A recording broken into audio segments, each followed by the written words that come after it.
Hello बच्चों, कैसे हैं आप सभी। एक बार फिर से स्वागत है आपका आपके अपने चैनल सिंपल एनसीईआरटी बायोलॉजी में। सर एक बार फैन ऑफ कर देना इधर बड़ा। स्वागत है आपका आपके अपने चैनल सिंपल एनसीईआरटी बायोलॉजी के अंदर। आप अभी तक देख चुके होंगे, यकीन मानिए जैसा चैनल का नेम है वैसा ही आपको यहाँ मैटर और कंटेंट प्रोवाइड करवाया जा रहा है। यदि आप इस मैटर को पढ़ने के बाद, नोटबुक में उतारने के बाद अपनी एनसीईआरटी को रीड करते हैं तो यकीन मानिए कोई भी लाइन इससे बाहर आपको नहीं मिल रही होगी। इवन बिल्कुल सिंप्लीफाई तरीके से आपको हर एक लाइन एनसीईआरटी बुक की समझाई जा रही है, जिसके बाद कोई भी क्वेश्चन नहीं आएगा। आज मैं लेके आया हूँ आपके लिए एक शानदार इम्पोर्टेंट, जिसे लोग टफेस्ट टॉपिक ऑफ बॉटनी कहते हैं, ग्लाइकोलाइसिस। अक्सर टीचर पढ़ाने से इसे बचता है, रटवाने का प्रयास करता है, या फिर फटाफट 10 की 10 स्टेप में इसे बताकर फ्री कर देता है। लेकिन आज हम इसे रटाएंगे नहीं, आपके माइंड के सामने आपका माइंड खोला जाएगा कि ग्लाइकोलाइसिस एक्चुअल में होता क्या है।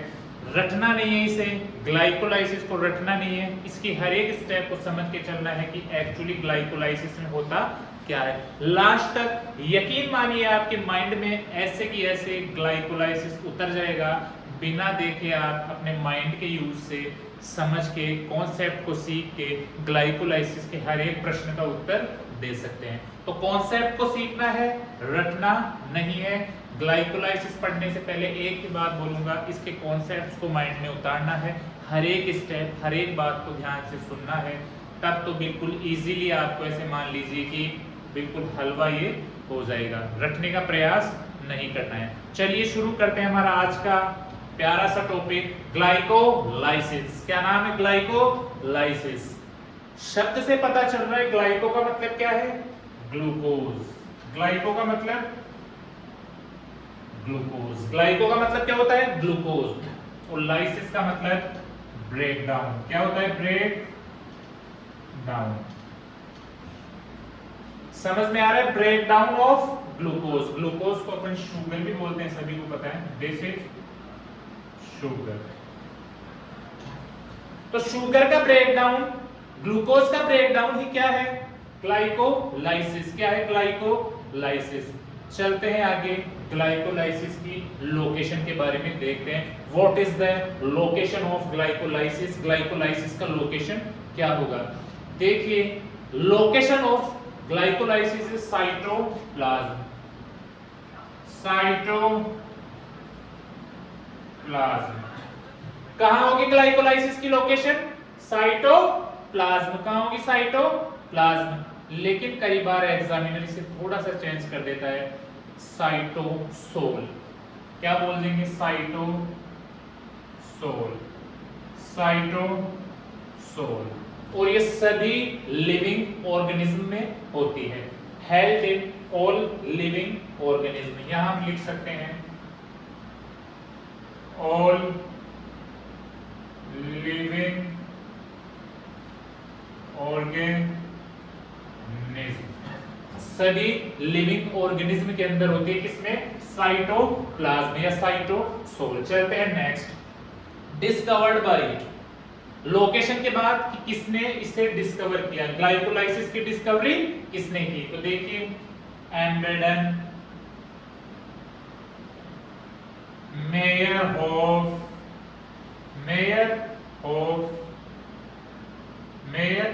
Of and person. किसने? Person. There are 3 scientists who discovered glycolysis. Embedden, Mayer of, Parson. Embedden, Mayer of and Parson. Next है other name of glycolysis. Glycolysis का other name क्या होगा? EMP pathway. EMP pathway. क्या बोलोगे? EMP pathway. क्या बोलोगे? EMP pathway. क्यों? क्योंकि एम्बेडन, मेयर ऑफ, तो पार्सन ने इसकी डिस्कवरी की थी। चलते हैं नेक्स्ट, इंडिपेंडेंट फ्रॉम। बहुत ही प्यारा क्वेश्चन कि क्या बोलना चाह रहा है, ग्लाइकोलाइसिस किससे इंडिपेंडेंट रहता है? इसका आंसर होगा ऑक्सीजन। क्या होगा? ऑक्सीजन। देखिए क्यों ग्लाइकोलाइसिस ऑक्सीजन से इंडिपेंडेंट रहता है वो देखिए। इसके लिए चलते हैं, रेस्पिरेशन 2 टाइप का होता है, आपने पढ़ा होगा एरोबिक और एनारोबिक, एरोबिक और अनएरोबिक। तो देखिए O2 से इंडिपेंडेंट क्यों रहता है। एक बार इधर आइए, aerobic glycolysis, anaerobic glycolysis, aerobic glycolysis, anaerobic glycolysis. कहने का मतलब ये है ग्लाइकोलाइसिस एरोबिक रेस्पिरेशन में भी होता है, अनएरोबिक रेस्पिरेशन में भी होता है। ग्लाइकोलाइसिस एरोबिक में भी होगा, अनएरोबिक में भी होगा, ठीक है। इसमें भी ग्लाइकोलाइसिस होगा, इसमें भी ग्लाइकोलाइसिस होगा, ठीक है। बट आगे की जो भी स्टेप्स है, कौन सी स्टेप्स की बात कर रहे हैं अपन? लिंक रिएक्शन, लिंक रिएक्शन आपने पढ़ी होगी, link reaction, Krebs cycle, Krebs cycle, Krebs cycle, electron transport chain, electron transport chain. देखिए जब एरोबिक की बात करते हैं, इसके अंदर ग्लाइकोलाइसिस होगा, लिंक रिएक्शन होगी, क्रेब्स साइकिल होगा, ETC होगा। But when we talk about anaerobic glycolysis, then we can say only and only glycolysis held in anaerobic respiration, but link reaction, Krebs cycle and ETS, they are not component of anaerobic respiration. So glycolysis held in anaerobic respiration, but link reaction nothing, Krebs cycle never, ETS या ETC never. तो हुआ या नहीं हुआ ये O2 से independent? O2 पे depend रहता तो सिर्फ और सिर्फ किस में होता? एरोबिक में ही होता। दोनों में हो रहा है तो O2 से इंडिपेंडेंट, ठीक है। चलते हैं अगली लाइन पे। No production of CO2, no production of CO2, CO2 का यहाँ प्रोडक्शन नहीं होता, कैसे वो देखिए। पहले लिख देते हैं नो प्रोडक्शन ऑफ CO2, कैसे वो आप देखिए। रिएक्शन पे आइए, ग्लूकोज के कितने कार्बन? 6 कार्बन, कितने? 6। इसमें कन्वर्ट होता है पाइरुवेट, कितने कार्बन? 6 कार्बन, कितने कार्बन? 6 कार्बन। क्या कोई CO2 बाहर निकल रहा है? डीकार्बोक्सिलेशन हो रहा है? अरे डीकार्बोक्सिलेशन होता तो यहाँ 6 कार्बन की जगह 5 होते, 4 होते, 3 होते। बट जब कोई कार्बन ही नहीं गया तो कहां से डीकार्बोक्सिलेशन होगा? सेकंड बात, क्या यहाँ साथ में CO2 बन रहा है? क्या प्रोडक्शन हो रहा है? यदि यहाँ CO2 का प्रोडक्शन होता तो कार्बन की संख्या, नंबर ऑफ कार्बन 6 ना होके 7 होते, 8 होते। तो ना तो डीकार्बोक्सिलेशन होता, ना कोई नया कार्बन, नया CO2 का फॉर्मेशन या प्रोडक्शन होता। तो यहाँ अपन ये बात लिख सकते हैं, no production of CO2, no production of CO2। एक लास्ट लाइन और बड़ी इंपॉर्टेंट लाइन इसके बारे में मैं लिख रहा हूं, वो है, सुनते जाइए, आपको पढ़ा भी दी गई है। Glycolysis is common pathway for aerobic and anaerobic respiration. Glycolysis is common pathway for aerobic and anaerobic respiration. ये बात समझा चुका हूं मैं कहां? यहां। तो वापस देखिए, what is the mean of glycolysis? Glyco का मतलब ग्लूकोज या शुगर, लाइसिस का मतलब breakdown. So breakdown of glucose या ब्रेकडाउन ऑफ ग्लूकोज या breakdown of sugar is called glycolysis. What is the location of glycolysis? We can say that cytoplasm or cytosol is the main location of glycolysis. Glycolysis found in all organisms in cytosol and cytoplasm. Then we will move in other name of discovery of glycolysis.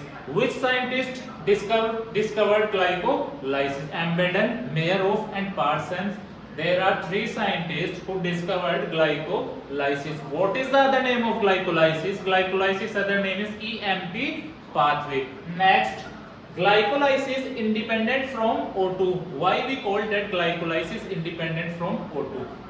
Because there are two type of respiration in plants, aerobic and anaerobic. Glycolysis is common pathway for both, but link reaction, Krebs cycle and ETS, they are three components which is not considered in anaerobic glycolysis, anaerobic respiration.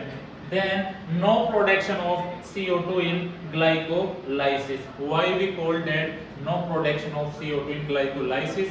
Because end product of glycolysis is pyruvate, which made by converting of glucose in pyruvate. So glucose convert in pyruvate, that we can say glycolysis is commonly pathway for aerobic and anaerobic respiration. So we will move in next steps of glycolysis. So you can take a screenshot of this and we can move in next.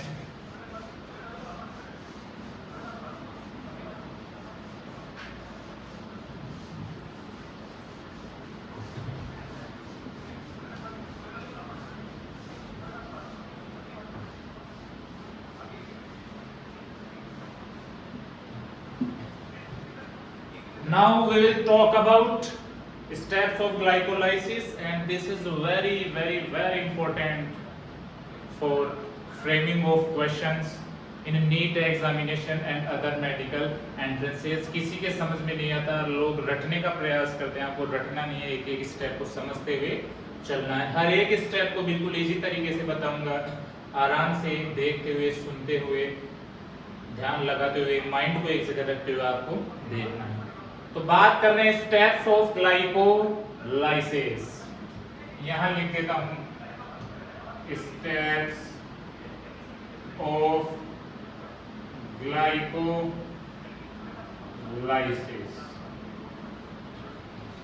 First of all हम बात करते हैं glucose की। किसकी? Glucose. ये हो गया हमारा ग्लूकोज। क्या हो गया? Glucose. How many carbon of glucose? There are 6 carbon of glucose. There are 6 carbon of glucose. Now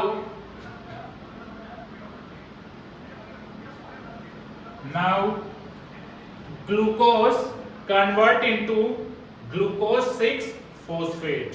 Glucose convert into glucose 6 phosphate। ऐसा क्या हुआ कि ग्लूकोज 6 फॉस्फेट में कन्वर्ट हो गया? देखिए, अब देखिए, यहां एक एटीपी कंज्यूम होगी। क्या होगी? एक एटीपी कंज्यूम होगी। देखो कैसे होगी? एटीपी, इसे कर लिया consume, convert in ATP plus inorganic phosphate. 3 ATP थी, 3 फॉस्फेट जुड़े हुए हैं एक एटीपी के अंदर। ठीक है, कितने फॉस्फेट? 3। एटीपी को कंज्यूम किया जा रहा है, एटीपी कन्वर्ट हो रहा है किसमें? एटीपी प्लस एक इनऑर्गेनिक फॉस्फेट में। ये जो एक इनऑर्गेनिक फॉस्फेट निकला है, कौन सा? एक जो इनऑर्गेनिक फॉस्फेट निकला है वो ग्लूकोज की 6ठी पोजीशन पे जाके जुड़ जाएगा। किस पे? यहां लिख देंगे, मार्कर थोड़ा मैं चेंज करता हूं एक बार। अब देखिए, एटीपी को क्या किया? कंज्यूम। एटीपी को कंज्यूम किया तो अपने को क्या मिला? एक इनऑर्गेनिक फॉस्फेट। और वो इनऑर्गेनिक फॉस्फेट कहां जाके ऐड हो जाएगा? 6th position of glucose. तो ये जो इनऑर्गेनिक फॉस्फेट दिख रहा है, ये कहां ऐड हो गया? 6th पोजीशन पे।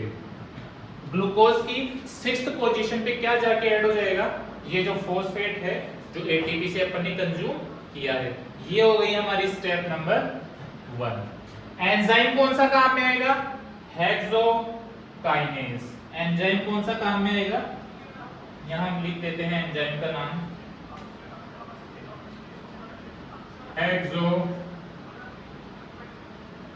काइनेज। एंजाइम का नाम क्या हो गया? Hexokinase.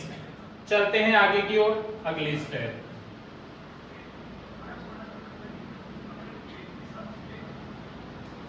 Glucose convert into fructose 6 phosphate. किसमें कन्वर्ट हो गया? Fructose 6 phosphate.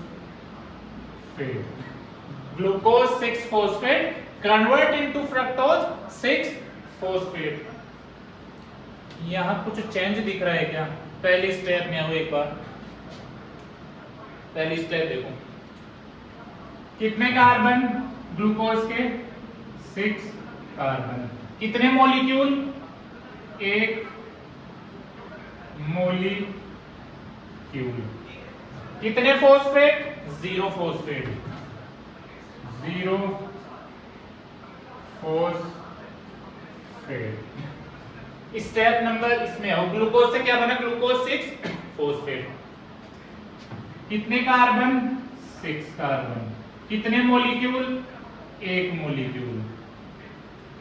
कितने फोस्फेट? 1 फोस्फेट। आ जाओ next. Glucose 6 phosphate convert into fructose 6 phosphate. अरे कितने कार्बन फ्रक्टोज में? चाहे ग्लूकोज हो, चाहे फ्रक्टोज हो, चाहे सुक्रोज हो, है तो कार्बोहाइड्रेट। कार्बन कितने हैं? 6। कितने कार्बन? 6 कार्बन। कितने मॉलिक्यूल? 1 मॉलिक्यूल। कितने फोस्फेट? 1 फोस्फेट। किस पोजीशन पे? छठी पोजीशन पे। 1 फोस्फेट। ठीक है। अब ये जो ग्लूकोज 6 फोस्फेट है, ये किसकी हेल्प से कन्वर्ट हो रहा है? यहाँ क्या आपको रीअरेंजमेंट ऑफ एटम दिख रहा है? आइसोमराइजेशन दिख रहा है? तो यहाँ आइसोमराइजेशन हो रहा है, रीअरेंजमेंट ऑफ एटम हो रहा है। क्या हो रहा है? रीअरेंजमेंट ऑफ एटम या फोस्फोकाइनेज। कौन सा enzyme? फोस्फोकाइनेज। Rearrangement of atom. Glucose का सिर्फ रीअरेंजमेंट हो रहा है और वो किस में कन्वर्ट हो रहा है? Fructose 6 phosphate. चलते हैं अगली स्टेप की तरफ। Now fructose 6 phosphate convert into fructose 1,6 bisphosphate. Fructose 1,6 बिसफोस्फेट।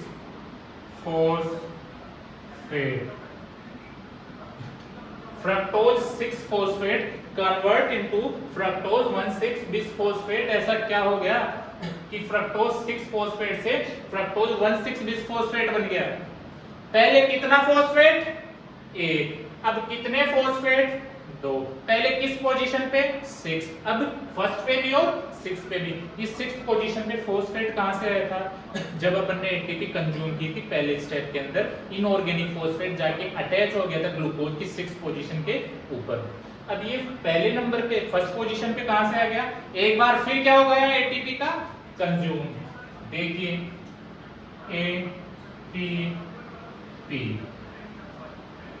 ADP plus inorganic phosphate किस पोजीशन पे जाके जुड़ गई? First position of fructose. किस पे? First position of fructose. ये जो एक्स्ट्रा एटीपी आया, एटीपी को कंज्यूम करके ये किस पे जाके ऐड हो गया? First position of fructose. इसलिए अपन ने बोला फ्रक्टोज 1,6 बिसफोस्फेट। कितने फोस्फेट? 2 फोस्फेट। हुआ किसकी हेल्प से? फोस्फोफ्रक्टोकाइनेज। एंजाइम का नाम बोलो, फोस्फोफ्रक्टोकाइनेज। फोस्फोफ्रक्टोकाइनेज। फोस्फोफ्रक्टोकाइनेज। अब देखिए अगली स्टेप के अंदर क्या होता है। अगले स्टेप की अपन बात करें जिसे स्टेप नंबर 5 अपन देंगे। अब इनके नाम डाल देंगे। फ्रक्टोज 1,6 बिस्फोस्फेट अब इक्वली डिवाइड हो जाएगा 2 पार्ट्स में। कितने पार्ट्स में? 2 पार्ट्स में। क्या हो जाएगा? Equally divide. तो यहां लिख सकते हैं अपन equally divide in 2 parts. Fructose 1,6 bisphosphate equally divide in 2 part. अरे इक्वली डिवाइड होने से पहले ये देखो कितने कार्बन बोला यहां? 6 कार्बन। कितने कार्बन? 6 कार्बन। कितने फॉस्फेट? 2 फॉस्फेट। मॉलिक्यूल कितना? 1 मॉलिक्यूल। फॉस्फेट कितना? 2 फॉस्फेट। कितने कार्बन? 6 कार्बन। मॉलिक्यूल कितना? 1। फॉस्फेट कितना? 2।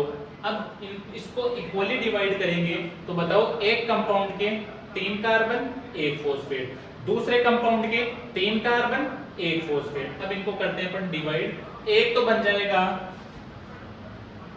Di hydroxy acetone. Dihydroxy acetone. एक बन जाएगा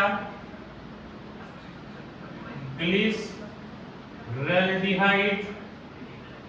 ग्लिसरल्डिहाइड 3 फॉस्फेट।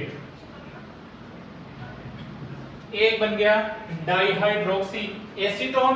एक बन गया ग्लिसरल्डिहाइड 3 फॉस्फेट। 3 फॉस्फेट। चेक करो डाईहाइड्रोक्सी एसीटोन कितने कार्बन? 3 कार्बन। कितने कार्बन? 3 कार्बन। कितना मॉलिक्यूल? 1 मॉलिक्यूल। कितने फॉस्फेट? 1 फॉस्फेट। इधर चेक करो ग्लिसरल्डिहाइड 3 फॉस्फेट में कितने कार्बन? 3 कार्बन। कितने मॉलिक्यूल? 1 मॉलिक्यूल। कितने फॉस्फेट?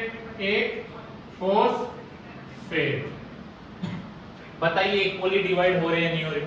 6 कार्बन थे, 3 इसमें 3 इसमें, ठीक है। 2 फॉस्फेट थे, 1 इसमें 1 इसमें।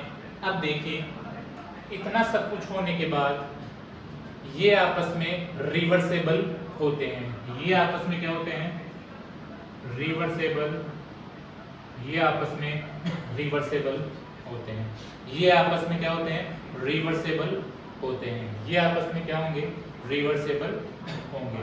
इसके आगे की कहानी जानने के लिए एक बार यहाँ तक की स्टेप को अपन रिपीट कर लेते हैं, फिर चलते हैं आगे। पूरी की पूरी स्टेप के अंदर कंप्लीट कितने स्टेप पड़ी? 1 2 3 4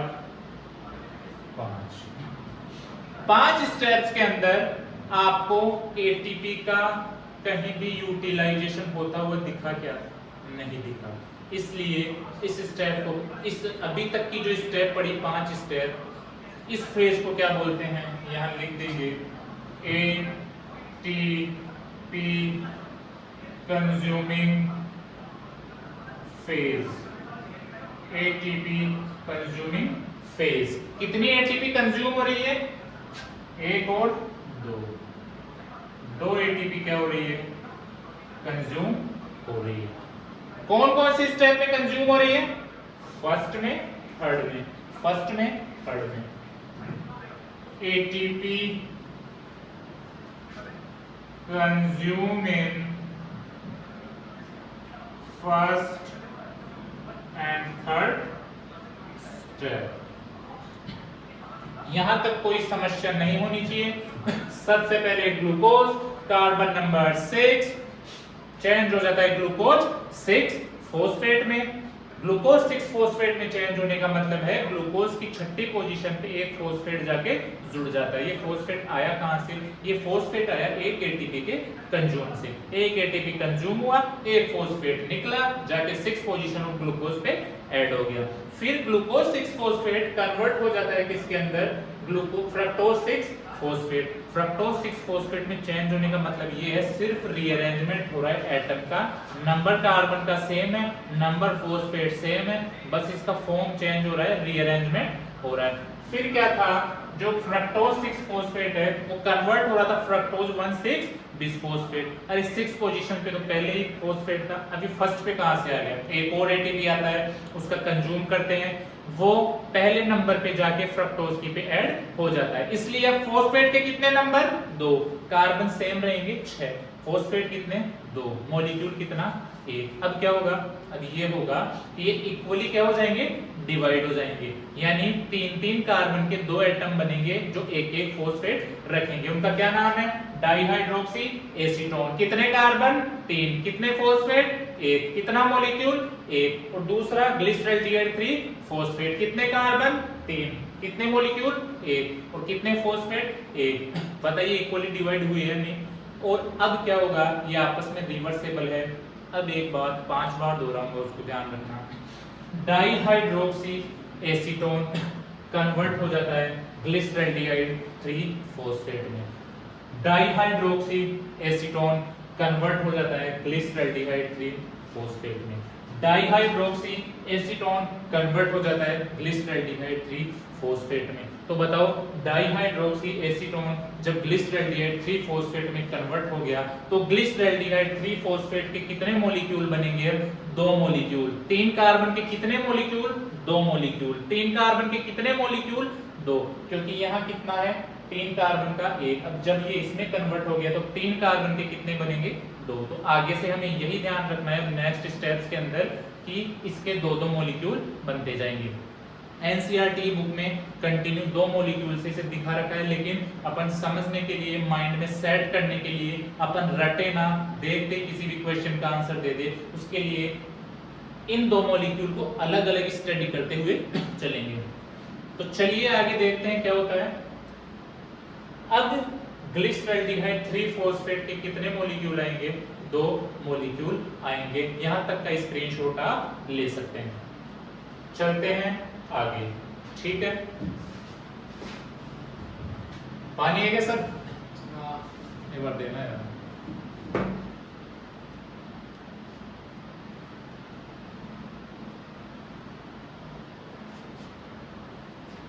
थोड़ी है, थोड़ी।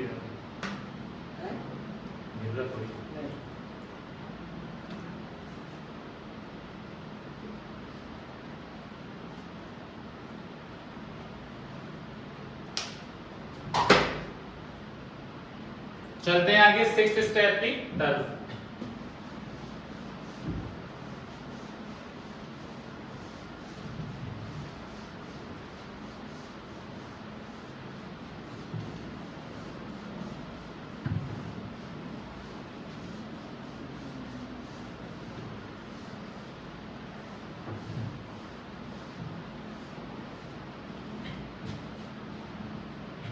यहां तक की कहानी जानने के बाद चलते हैं नेक्स्ट स्टेप, 6th स्टेप। मैं फिर बोल रहा हूं, इक्वली डिवाइड होने के बाद 2 कंपाउंड बनते हैं, डाइहाइड्रोक्सी एसीटोन, 3 कार्बन का 1 फॉस्फेट, 3 कार्बन 1 फॉस्फेट। दूसरा बनता है glyceraldehyde 3 phosphate, 3 carbon 1 phosphate, 3 carbon 1 phosphate. अब डाइहाइड्रोक्सी एसीटोन कन्वर्ट हो चुका है किसमें? ग्लिसरॉल्डिहाइड 3 फॉस्फेट में। तो अब ग्लिसरॉल्डिहाइड 3 फॉस्फेट के कितने मॉलिक्यूल? 2 मॉलिक्यूल। कितने मॉलिक्यूल? 2 मॉलिक्यूल। अब जो भी पढ़ेंगे वो डबल पढ़ेंगे, जो भी पढ़ेंगे वो डबल पढ़ेंगे। तो 2 मॉलिक्यूल बना लेते हैं अपन। आ जाइए, ग्लिसरॉल्डिहाइड 3 फॉस्फेट, ग्लिसरॉल्डिहाइड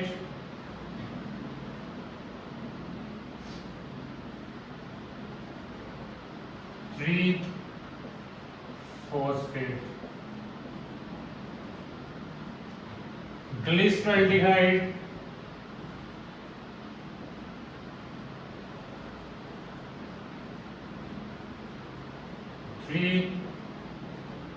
फॉस्फेट,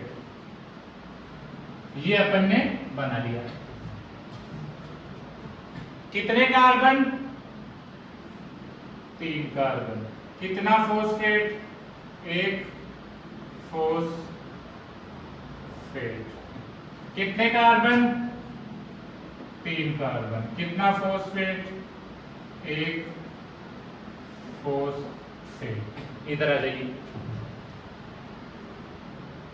कितने कार्बन? 3 कार्बन।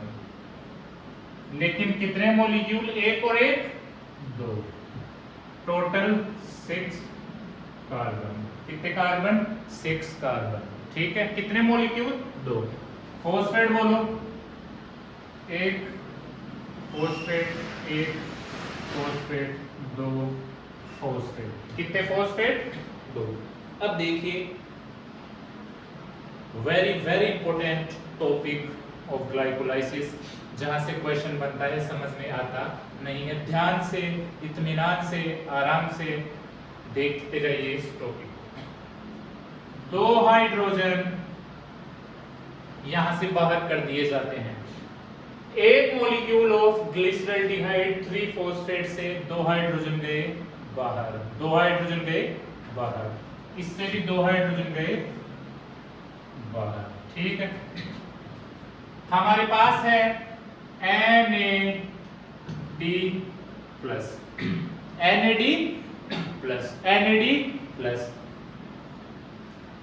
साथ में हमारे पास क्या जुड़ गए? 2 हाइड्रोजन। क्या जुड़ गए? 2 हाइड्रोजन। NAD plus plus. देखो, 1 हाइड्रोजन के अंदर 1 इलेक्ट्रॉन 1 प्रोटॉन। क्या होता है? 1 इलेक्ट्रॉन 1 प्रोटॉन। 1 हाइड्रोजन के अंदर 1 इलेक्ट्रॉन 1 प्रोटॉन। तो 2 हाइड्रोजन के अंदर 2 electron plus 2 proton. 2 electron plus 2 proton. क्या मैं इस 2 इलेक्ट्रॉन और 2 प्रोटॉन को ऐसे लिख सकता हूं? 1 electron plus 1 proton plus 1 electron plus 1 proton. 1 और 1 तो 2 ही होते हैं। तो NAD प्लस, इसे मैंने लिख दिया 1 इलेक्ट्रॉन 1 प्रोटॉन। 1 electron 1 proton. अब देखिए, ये आपस में कंबाइन कर जाएंगे। कौन कौन? ये NAD प्लस और ये इलेक्ट्रॉन आपस में क्या कर गए? कंबाइन कर गए। कंबाइन कर गए। तो अब ये प्लस, ये माइनस, ये प्लस, ये माइनस, प्लस माइनस, चार्ज क्या हो जाएगा? खत्म। तो NAD प्लस किस में कन्वर्ट हो जाएगा? NAD। NAD। अब अपने पास क्या बचा? 1 प्रोटॉन, 1 इलेक्ट्रॉन, 1 प्रोटॉन, 1 प्रोटॉन। अपने पास ये बच गए 1 प्रोटॉन, 1 इलेक्ट्रॉन, 1 प्रोटॉन। ठीक है। 1 प्रोटॉन और 1 इलेक्ट्रॉन मिलकर 1 हाइड्रोजन एटम बनाते हैं, सभी को पता है। अभी बताया 1 hydrogen is equal to 1 electron plus 1 proton. तो बताओ, ये 1 इलेक्ट्रॉन और 1 प्रोटॉन, 1 इलेक्ट्रॉन और 1 proton, 1 electron, 1 proton, 1 electron, 1 proton, किसमें कन्वर्ट हो गया? हाइड्रोजन। किसमें कन्वर्ट हो गया? हाइड्रोजन। और ये हाइड्रोजन किसके साथ रिएक्ट कर गया? किसके साथ रिएक्ट कर गया? NAD के साथ। तो ये क्या बन गया? NADH। NADH और साथ में H प्लस, ये बचा हुआ H प्लस। तो क्या बन गया? NADH plus H plus. वापस देखिए, 2 हाइड्रोजन, 1 मॉलिक्यूल ग्लिसरॉल्डिहाइड 3 फॉस्फेट से बाहर आता है, रिएक्ट करता है NAD प्लस के साथ। 2 हाइड्रोजन के अंदर क्या होता है? 2 इलेक्ट्रॉन 2 प्रोटॉन, क्योंकि 1 हाइड्रोजन के अंदर 1 इलेक्ट्रॉन 1 प्रोटॉन। तो 2 के अंदर 2 इलेक्ट्रॉन 2 प्रोटॉन। अब अपन इन्हें खोल के लिखते हैं, तो एक इलेक्ट्रॉन एक प्रोटॉन, एक इलेक्ट्रॉन एक प्रोटॉन। जब एक इलेक्ट्रॉन और Na+ रिएक्ट करते हैं, एक इलेक्ट्रॉन और Na+ रिएक्ट करते हैं, तो चार्ज को न्यूट्रल कर देते हैं और Na+ कन्वर्ट हो जाता है Na में, ठीक है। अब एक H+ और एक इलेक्ट्रॉन और एक H+, यानी एक प्रोटॉन एक इलेक्ट्रॉन एक प्रोटॉन बच रहा है, यानी दो प्रोटॉन बच रहे हैं एक इलेक्ट्रॉन बच रहा है। एक H+ यानी एक प्रोटॉन और एक इलेक्ट्रॉन मिलकर एक हाइड्रोजन एटम का फॉर्मेशन करते हैं, तो ये किस में कन्वर्ट हो गया, H में, और ये H रिएक्ट कर जाता है NAD के साथ और बन गया NADH और साथ में रह गया H+, तो NADH+ H+। सेम कॉपी आप यहाँ कर सकते हैं, ठीक है। यहाँ वही कहानी क्या बनेगा, NADH+H+, क्योंकि बात दो दो मॉलिक्यूल की कर रहे हैं अपन, एक मॉलिक्यूल ये एक मॉलिक्यूल ये, तो क्या बन गया NADH+H+। अब टोटल मॉलिक्यूल कितने हैं, दो, टोटल मॉलिक्यूल कितने हैं, दो, तो कितने बन गए, बोलो बोलो कितने बन गए, ये बन गए आपके दो दो, लिखो वहां क्या था, NAD प्लस 2H, क्या थे दो, NAD प्लस 2H, अरे बन गए क्या, बन गए क्या, क्या बन गए, NADH plus H+, NADH plus H+, दो NADH प्लस 2H+ का फॉर्मेशन यहाँ हो जाएगा। इसको बोलते हैं रिडक्शन स्टेप। कौन से स्टेप है ये, रिडक्शन स्टेप, क्योंकि क्या हो रहा है यहाँ, रिडक्शन, क्या हो रहा है यहाँ, रिडक्शन, ये हो रहा है आपका रिडक्शन, क्या हो रहा है, रिडक्शन, क्या हो गया, रिडक्शन, क्या हो गया, रिडक्शन। ये जो दो H आपको दिख रहे हैं, इन्हें क्या बोलते हैं, रेडॉक्स इक्विवेलेंट बोलते हैं। क्या बोलते हैं, यहाँ 4H करो, 4H करेंगे आप, क्योंकि देखो 2H और 2H, टोटल कितने H, 4H, कितने हो गए, 4, कितने, 4, क्योंकि एक मॉलिक्यूल के लिए दो, तो दो के लिए 4, तो इन्हें क्या बोलते हैं अपन, redox equivalent, redox equivalent, redox equivalent. एक कंप्लीट स्टेप के लिए तो रेडॉक्स इक्विवेलेंट का नंबर कितना हो गया, 4H फॉर कंप्लीट रिएक्शन या मॉलिक्यूल, और वन मॉलिक्यूल के लिए कितने रेडॉक्स इक्विवेलेंट, दो, वन मॉलिक्यूल के लिए दो रेडॉक्स इक्विवेलेंट हो जाएंगे। यहाँ तक कोई समस्या नहीं होनी चाहिए। चलते हैं नेक्स्ट स्टेप की तरफ। ये हो गई आपकी स्टेप नंबर 6, स्टेप नंबर 6, इसका स्क्रीनशॉट आप लेकर रख सकते हैं। अब चलते हैं नेक्स्ट स्टेप की तरफ। यही मैं बता देता हूँ एक बार नेक्स्ट स्टेप। देखिए इधर से तो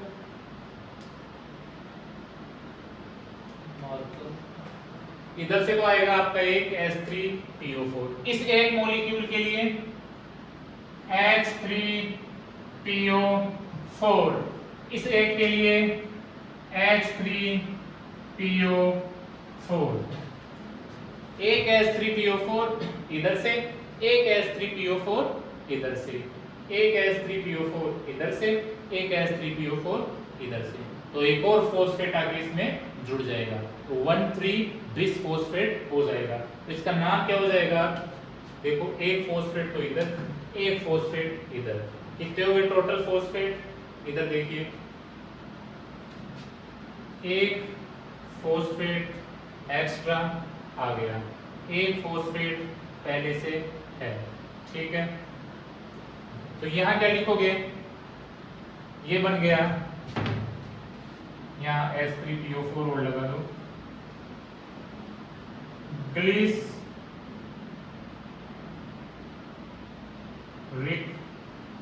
एसिड 1,3-बिसफॉस्फेट।